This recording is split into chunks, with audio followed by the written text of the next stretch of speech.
What you have are experts at getting your attention who pretend to be experts in fitness. But what they're really experts at is marketing, using social media, how to get people's attention, how to get people clicks, and they're not experts in fitness. So you're getting you're following them because they're alluring. They're really smart, by the way. They're the best. They're the best at getting views. They're the best at getting attention. That's what they're great at. Algorithms. So you're giving them your attention, and then what you're doing is you're trying to absorb their information on fitness and health, which is terrible. So I think rather than, because we do this on all of our podcasts, right? Almost every episode is we're trying to present good information, trying to dispel bad information. But I think with this episode, what we can do is talk generally about the kind of influencer that's probably going to give you bad information. So regardless of whatever they're presenting to you, if you're one of these kind of people, then they're probably giving you bad information. Fire. What's your first one? Fake authentics. You are fake news. So I want that one. So one way that, and people they teach this in sales classes all the time. One way to get people to open up and accept your influence, right, or hear what you have to say and sell, is for that person to believe that you're authentic. You want to get them emotionally involved. Yeah, if you believe someone sitting across from you is real, then you're more likely to believe them and trust them, okay? So what do I mean by fake authentic?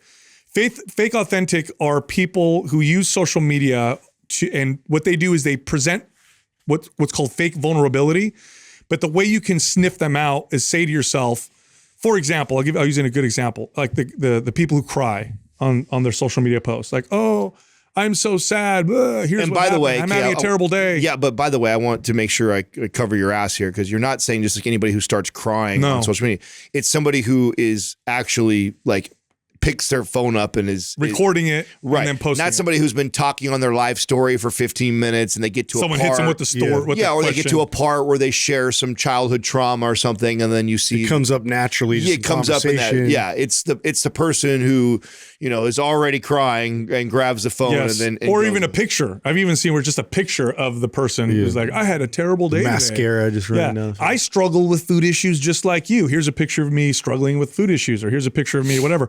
And it's fake because for the real person, when you're like that, the last thing you want to do is post a picture of yourself to a bunch of people you don't know, like your followers or whatever. It's hard to do it enough. It's hard enough to do it with the people you're close to, let alone your followers or whatever. So the reason why they're doing this is to gain your trust, because now you're like, oh, this person is so real. Like, oh my God, they're crying. Mm-hmm. Or look at her.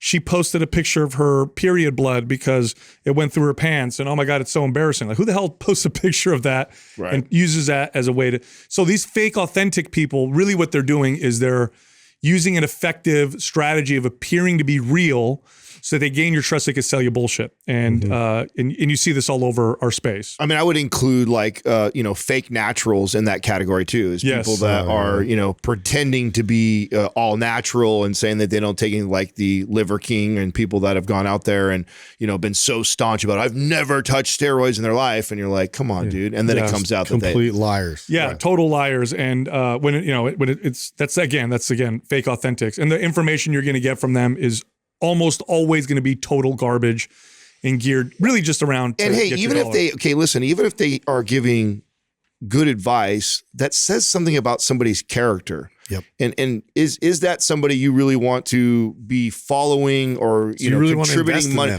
contributing money towards? Like, so just keep that in mind, that if somebody has that type of character, even if they might have some good fitness advice, I don't even think that you have to take it that far. It's just that, what does this say about somebody's character that's willing to manipulate other people like this in order to gain your attention or gain money from you, stuff like that. So I would just be weary of that. Yeah. So basically my point is, if they're willing to go that far, you probably can't trust them and trust what they're selling you or their information.